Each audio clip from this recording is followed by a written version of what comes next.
श्री शिवाय नमस्तुभम साथियों। मुझे दिन में जितना भी समय मिलता है मैं प्रयास करता हूँ भगवान की किताबें पढूं और आप लोग को सुनाऊं। आप लोग सब सुनिए एवं घर परिवार को सुनाइए। यदि चैनल अच्छा लगे तो चैनल को प्यार दीजिए। अब हम पढ़ेंगे शिव नाम जप तथा भस्म धारण की महिमा, त्रिपुंड के देवता और स्थान आदि का प्रतिपादन। ऋषि बोले, महाभाग वैशिष्ट शुद्ध जी, आपको नमस्कार है। अब आप उस परम उत्तम भस्म महात्मा का ही वर्णन कीजिए।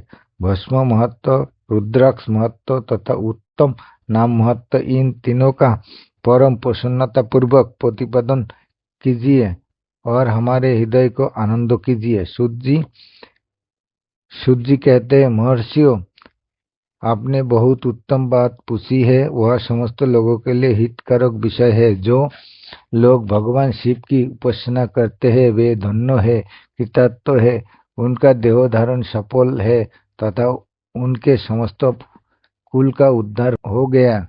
जिनके मुख में भगवान शिव का नाम है, जो अपने मुख से सदाशिव और शिव इत्यादि नामों का उच्चारण करते रहते हैं, पाप उसका उसी तरह स्पर्श नहीं करते जैसे खरीद वृक्ष के अंगार को छूने का साहस कोई भी प्राणी नहीं कर सकते।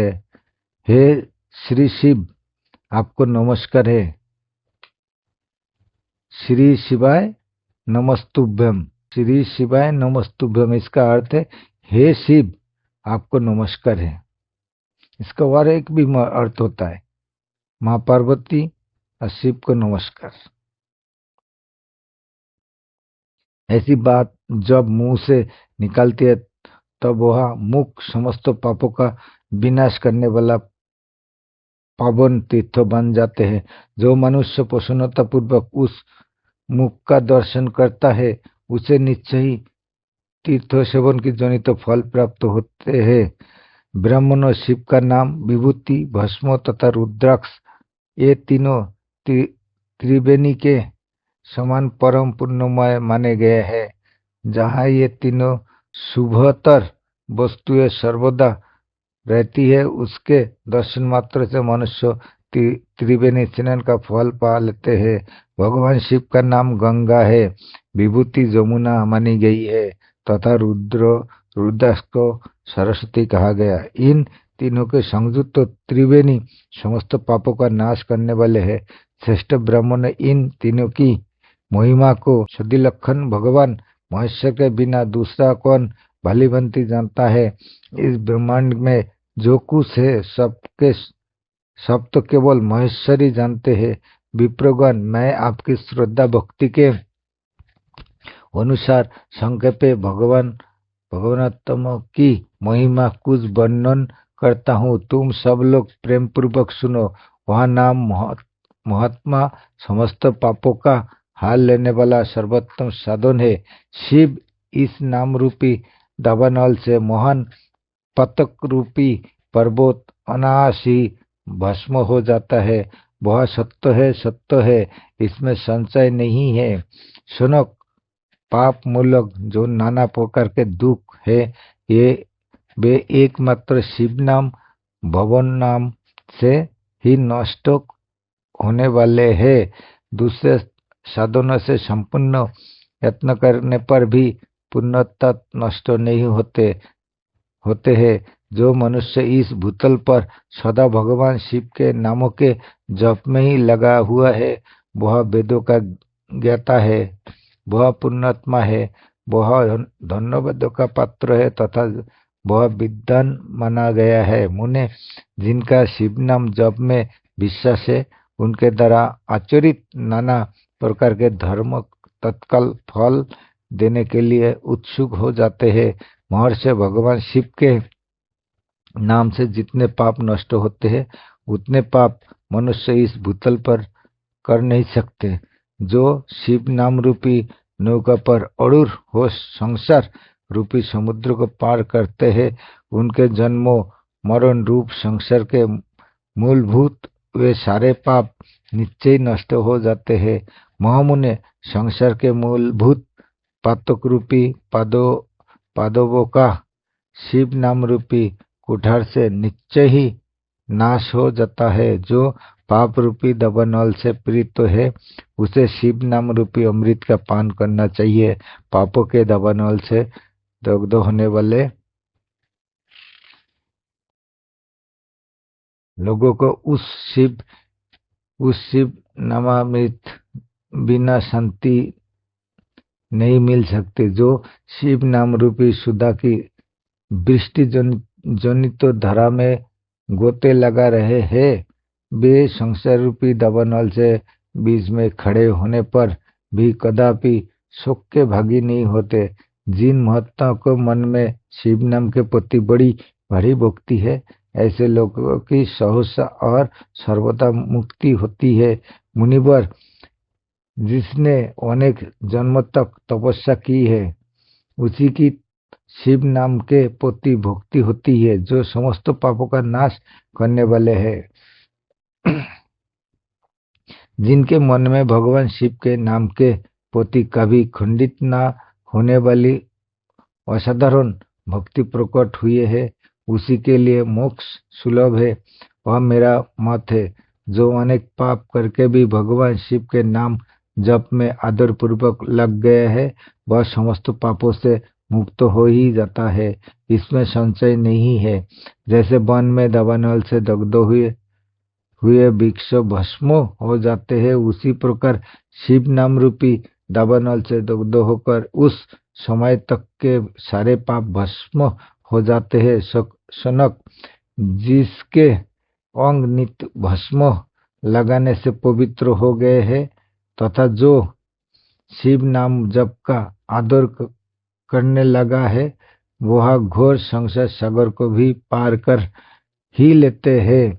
संपूर्ण वेदों का अवलोकन करके पूर्णवती महर्षियों ने वही निश्चित किया है कि भगवान शिव के नाम का जप संसार सागर को पार करने के लिए सर्वोत्तम उपाय है। मुनिवरों, अधिक कहने से क्या लाभ है? क्या लाभ? मैं शिव नाम के सर्व पापहारी महत्व का एक ही श्लोक में वर्णन करता हूँ। भगवान शंकर के एक नाम में भी पाप हरण की जितनी शक्ति है, उतना पातक मनुष्य कभी कर ही नहीं सकते। मुने, पूर्व काल में महापापी राजा इंद्रद्युम्न ने शिव नाम से प्रभाव से ही उत्तम सद्गति प्राप्त की थी। इसी तरह कोई ब्राह्मणी युवती भी जो बहुत पाप कर चुकी थी, शिव नाम के प्रभाव से ही उत्तम गति को प्राप्त हुई। द्विजवर, इस प्रकार मैंने तुमसे भगवान नाम के उत्तम महत्व का वर्णन किया है। अब तुम भस्म का महत्व सुनो, जो समस्त पावन वस्तुओं के भी पावन करने वाला है। महर्षियों, भस्म संपूर्ण मंगलों को देने वाला तथा उत्तम है। उसके दो भेद बताए गए हैं, उन भेदों का मैं वर्णन करता हूँ, सावधान होकर सुनो। एक को महाभस्म जानना चाहिए और दूसरे को स्वल्प भस्म। महाभस्म के भी अनेक भेद है, वह 3 प्रकार का कहा गया है, श्रोत, स्मत और लौकिक। स्वल्प भस्म के भी बहुत से भेदों का वर्णन किया गया है। श्रोत और स्मत भस्म को केवल द्विजों के ही उपयोग में आने के योग्य कहा गया है। तीसरा जो लौकिक भस्म है, वह अन्य सब लोगों के भी उपयोग में आ सकता है। श्रेष्ठ महर्षियों ने वह बताया कि द्विजों को वैदिक मंत्रों के उच्चारण पूर्वक भस्म धारण करना चाहिए। दूसरे लोगों के लिए बिना मंत्र के केवल धारण करने का विधान है। जले हुए गोबर से प्रकट होने वाला भस्म अज्ञेय कहलाता है। महामुनि, वह भी त्रिकुंड का द्रव्य है, ऐसा कहा गया है। अग्निहोत्र से उत्पन्न हुए भस्म का भी मनुष्य पुरुषों के संग्रह करना चाहिए। अन्य यज्ञों से प्रकट हुआ भस्म भी त्रिपुंड धारण के काम में आ सकता है। जावलोपनिषद में आए हुए अग्नि इत्यादि 7 मंत्रों का जल मिश्रित भस्म से धुलन विभिन्न अंगों में मर्दों यहाँ लेपन करना चाहिए। महर्षि जाबाली ने सभी वर्णों और आश्रम के लिए मंत्रों से या बिना मंत्र के भी आदर पूर्वक भस्म से त्रिपुंड लगाने की आवश्यकता बताई है। समस्त अंगों में सजल भस्म को मलना अथवा विभिन्न अंगों में त्रिपुंड लगाना, इन कार्यों को मुखार्थी पुरुष प्रमाद से भी ना छोड़े, ऐसा स्तुति का आदेश है। भगवान शिव और विष्णु ने भी निर्णायक त्रिपुंड धारण किया है। उन देवियों सहित भगवती उमा और लक्ष्मी देवी ने भी वाणी द्वारा उसकी प्रशंसा की है। ब्राह्मणों, क्षत्रियो, वैश्यों, शूद्रों, वर्ण संस्कारों तथा जाति भ्रष्ट पुरुषों ने भी उद्दुलन एवं त्रिपुंड के रूप में भस्म धारण किया है। इसके पश्चात भस्म धारण तथा त्रिपुंड की महिमा एवं विधि बताकर सूत जी ने फिर कहा, महर्षियों, इस प्रकार मैंने संक्षेप में त्रिपुंड का महत्व का बताया है। वह समस्त प्राणियों के लिए गोपनीय रहस्य है। अंत तुम्हें भी इसे गुप्त ही रखना चाहिए। मुनिवरों, ललाट आदि सभी निर्दिष्ट स्थानों में जो भस्म से 3 तिरस्सी रेखाएं बनाई जाती है, उन्हीं को विद्वानों ने त्रिपुंड कहा है। भुवों के मध्य भाग से लेकर जहाँ तक भुवों का अंत है, उतना बड़ा त्रिपुंड ललाट में धारण करना चाहिए। मध्यम अनामिका उंगली से 2 रेखाएं करके बीच में अंगूठ द्वारा पोती लोभ भाव से ही की गई रेखा त्रिपुंड कहलाती है। अथवा 20 की 3 उंगलियों से भस्म लेकर यत्नपूर्वक भक्ति भाव से ललाट में त्रिपुंड धारण करे। त्रिपुंड अत्यंत उत्तम तथा भोग और मोक्ष को देने वाला है। त्रिपुंड की 3 रेखाओं में से प्रत्येक के 9 देवता है, जो सभी अंगों में स्थिर है। मैं उसका परिचय देता हूँ, सावधान होकर सुनो। मुनिवरों, प्रणव का प्रथम अक्षर ओकार, गर्भपत्तो, अग्नि, पृथ्वी, धर्मो, रजोगुण, त्रैवेद, क्रिया शक्ति, प्रातो, सवन तथा महादेव, ये त्रिपुंड की प्रथम रेखा के 9 देवता है। वह बात शिव दीक्षापरायण पुरुषों की अच्छी तरह समझ लेनी चाहिए। प्रणव का दूसरा अक्षर ओकार। दक्षिणाग्नि, आकाश, सत्वगुण, यजुर्वेद, मध्य दिन, सवन, इच्छा शक्ति, अंतरात्मा तथा महेश्वर, ये दूसरी रेखा के 9 देवता है। प्रणव का तीसरा अक्षर मकार। आह्वनीय अग्नि, परमात्मा, तमोगुण, धूलोक, ज्ञान शक्ति, सामवेद, तृतीय सवन तथा शिव, ये तीसरी रेखाएं 9 देवता है। इन प्रकार स्थान देवताओं को उत्तम भक्ति भाव से नित्य नमस्कार करके स्नान आदि से शुद्ध हुआ पुरुष यदि त्रिपुंड धारण करे तो भोग और मोक्ष को भी प्राप्त कर लेता है। मुनीश्वर, ये संपूर्ण अंगों में स्थान देवता बताए गए हैं।